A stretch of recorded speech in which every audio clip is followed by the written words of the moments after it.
สบายดีสบายดีโดยมื้อนี้ก็นำพา FC มาหาสาวโสดหน้าใหม่เนาะทุกคนโดยก็ก่อนอื่นขออนุญาตถามชื่อก่อนเอามาซื้อแก้วชื่อสาวแก้วโดยตอนนี้แท้กับหวานแก้วเลยค่ะหวานแก้วตอนนี้อายุจักปีแล้ว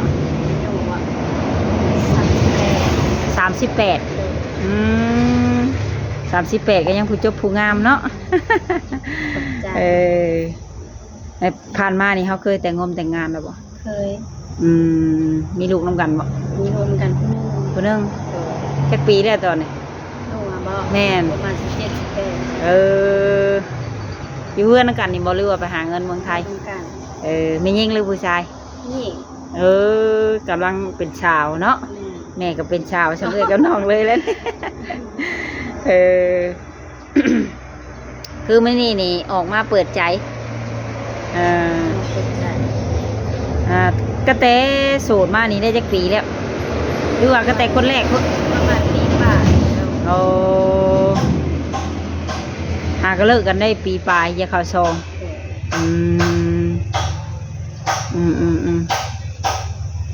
เพิ่นมีมือที่3บ่หรือว่าแนวใดพวกเข้าใจกันนั่นแหละโอ้ยได้ว่าสั้นๆสาวเขาเข้าใจกันเลยมันอาจจะมีปัญหาแล้วเนาะจะบ่เข้าใจกันเนาะสรุปย่อๆก็คือบ่เข้าใจกันคือมื้อนี้นี่ออกมาเปิดใจหาคนคุยซื่อๆบ่หรือว่าหาคู่ชีวิตกะ2อย่างถ้าคุยถึงใจก็ได้เข้าใจกันอันที่จริงนี่ก็อยากได้คู่ชีวิตเนี่ยเนาะเอาอายุประมาณจักปีกะวะกะให้เพิ่นใหญ่กว่า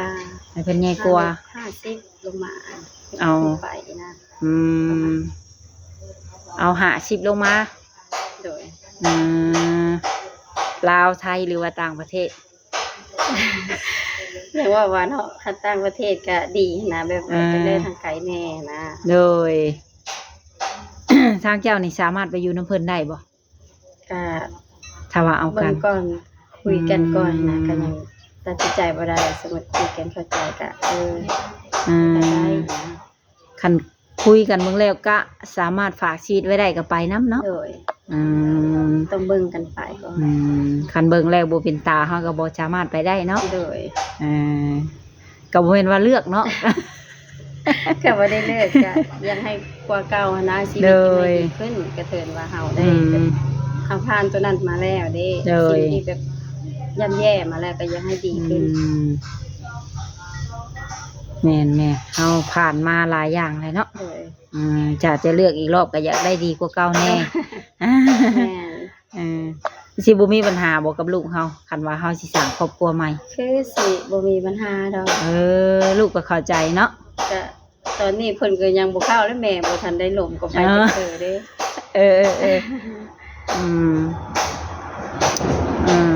ทางเจ้านี่แบบอยู่เพื่อนน้ำพ่อแม่บ่หรืออยู่เพื่อนเองทอกับลูกฮะบ่ไปอยู่กับลูก2คนตั้งงานแล้วตั้งแต่อยู่กับครัวเด้แล้วก็อยู่กับลูก2คนเฮ็ดอาชีพหยังทางเจ้าเองบ่เฮ็ดให้เฮ็ดหน้าหยังหน้าขายเลขพร้อมบ่บ่ได้ขายปัจจุบันนี้นะห้างก็เปิดได้2เดือนร้านเขาเปิดห้านแล้วมาขอขายแบบปิ้งเอ็นนะจามเอ็นแล้วก็ตำมะม่วงมาขอขายน้ำร้านนะแบบยังบ่มีทุนบ่มีห้านของตัวเองบ่มีห้านของตัวเองแล้วมาขอขายอยู่น้ำร้านโดยเป็นลูกน้องเขาบ่ก็เฮาซื้อแบบเฮาเองล่ะเขาน่ะส่วนหลายเขาขายอาหารเขาขายพวกน้ำปั่นพวกน้ำพวกขนมทุนเจ้าเองเลยมาขอขายห้านน้ำเขาซื่อขายห้านร้านซื่อฝากถึงหนุ่มๆเนาะบ่มีไผสนใจเพิ่นบ่เนาะทุกคนท่านเพิ่นอยากมาลิ้นมาเที่ยวนำมาได้บ่ก็ต้องเบิ่งก่อนแบบสิปึ๊บปั๊บมาโลดเฮายังบ่เข้าใจกันต้องคุยกันก่อนเนาะปึ๊บปั๊บมาโลดก็สิเป็นไปไม่ได้นะนั่นสิเป็นแบบเคินๆในอายเนาะแม่นมันยังบ่เข้าใจกันอย่างขี้ลาก็ต้องคุยทิศนึง2ทิศก่อนเนาะสิมาเทเลโลดนี่ก็อยากแบบนึงเนาะแม่น ทางเจ้าเองนี่ก็แต่เมื่อก่อนนี่ก็เจอปัญหามาหลายแล้วเนาะ โดย บัดนี้ก็บ่อยากพ่อแบบเก่าอีก แม่น อืม มีช่องทางติดต่อทางใดแน่จ้ะ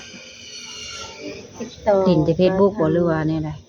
บ่ค่อยลิ้นเพชร อ่าลินไลน์ โดย อ แต่หลายก็บ่ทันได้ตั้งดอก เอ้า คาดว่ามันมีอะไรก็สิตั้งอะนะ อ่า หลายก็ยังบ่มีปัจจุบันนี้ถ้าว่าถ้าเปิดใจถ้าว่ามีคนจะคุยแล้วขอทาง YouTube เนาะ เลย ก็สิตั้งนะ อืม ตอนนี้ยังมีแต่เบอร์บ่ มีแต่เบอร์ละละ เออ ก็สิเอาเบอร์มาไว้เนาะทางว่ามีคนสนใจก็มื้ออื่นนี่แม่นได้ไปตั้งไลน์ โดย ลินบ่เป็นบ่เคยลินก็มันสิได้ลินวันนี้แหละเนาะ สิลองเบิ่งอะนะ เออ38บ่เจ้ากินนี่อายุ 38 ยังจมยังงาม โอ้ แบบมียากินบ่ บ่นะ หรือว่าศัลยกรรมบ่ โอ้ยศัลยกรรมไม่ใช่นี่ยังแฮวอยู่บ่ เอ เคย อ มีแต่ที่ข้าวพี่น้ำมาธรรมดานี่แหละ อ่า แต่ว่าบ่ได้คิดหยังหลายอยู่แบบพอเพียงอะนะ เออ แบบบ่ได้คิดทะเยอทะยาน บ่ก็อยากได้อยู่ อืม แต่ว่าถ้าเหยื่อไปก็ มันบ่ได้ มันบ่มีช่องทางเลยว่าอันใดสิได้นะ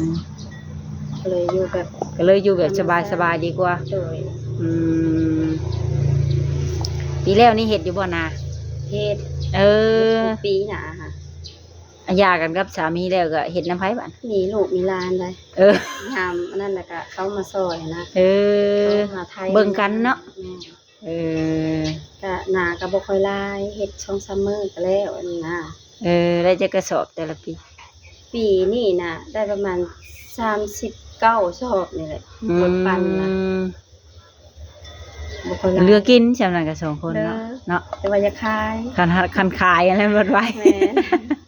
ก็ยามเฮาบ่มีก็ต้องขายได้ อืม เพราะว่าเฮาเฮ็ดนาบ่ได้เฮ็ดหยังเด้อาศัย อืม ว่าเฮาเฮ็ดนาแล้วขายเขา อืม ไปบุญไปดองซอยหมู่เนาะ โดย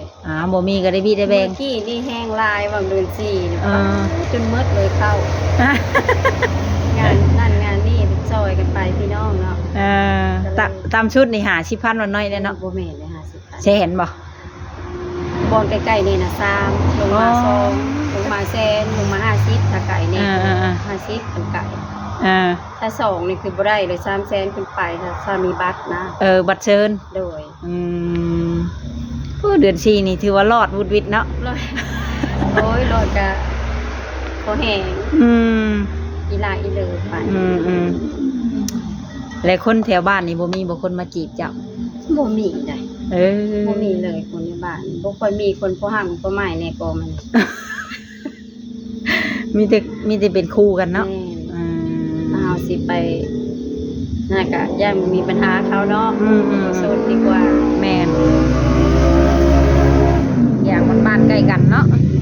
อืมอ่าแบบก่อนเฮาสิป้ากันก็เพิ่นนี่ก็ได้ลงไม้ลงมือกันอยู่บ่ พอ จบกันแบบด้วยดี จบกันด้วยดีบ่พอใจกันนะ มแต่งงานกันเรียบร้อยแล้วเนาะ โดย บัดนี้ก็แต่เพิ่นไปแล้วนี่เพิ่นก็ได้ส่งเสียลูกอยู่บ่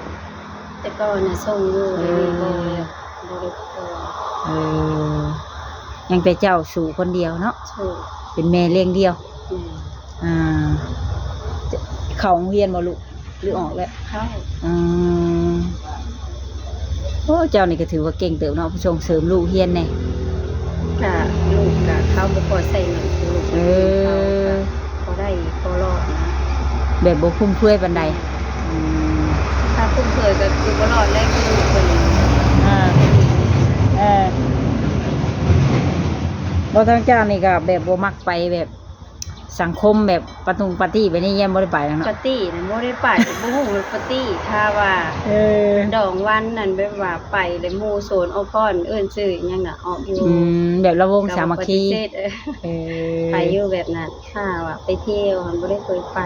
อ่าอันไทยนี่เคยไปหาเงินอยู่บ่ บ่เคยไป แต่เกิดมาแล้ว เออ ไม่เคยไป แต่เกิดมาแล้วอยู่แต่บ้านเนาะ อืมสม มื้อนี้ก็แม่นขายจามเอ็น ขายจามเอ็นขายปิ้งตับปิ้งไก่สิ เออ กับตำบักหุ่ง พอได้กำไรเนาะ ก็ ใช่หลายอยู่บ่ จักขึ้นยังบ่ฮู้เลยนั่นแหละก็ เอาไปบันๆเลยนะ เวียนไปเวียนมา จเท่ามันเจ๊งเองละย่าแบบนี้นะ อืม